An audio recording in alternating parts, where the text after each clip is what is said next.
activating the heart, for many of us, we can live a certain period of our lives very much engaged within our mind, because it's not the programming of our lifetime is very much focused on developing the mind on how to structure this society and become a part of this society.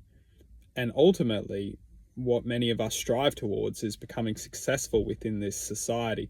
But the programming, especially within our schooling, doesn't teach us the power of the heart. We're kind of left out in our own devices to discover how powerful the heart and the consciousness within the heart's frequency can be.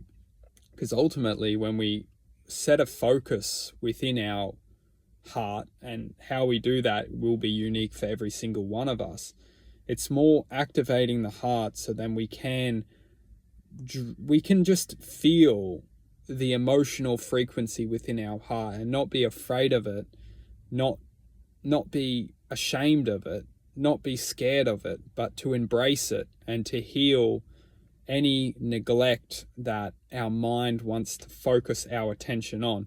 Because this is what the mind does, is it focuses our attention on neglect and just ultimately trauma. It creates trauma.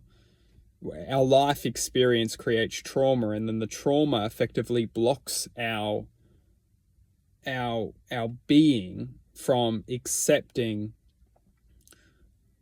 our emotional frequency, our emotional energy.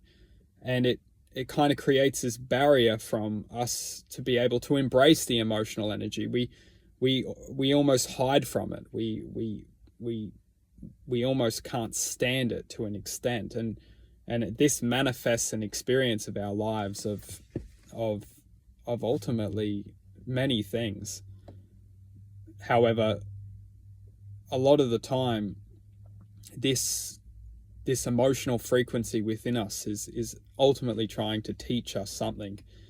And when we ultimately accept whatever the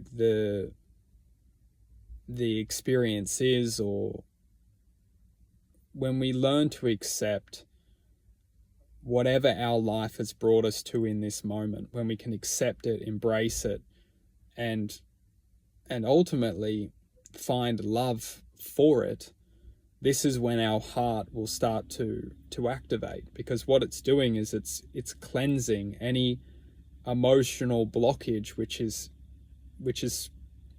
disconnecting us in general.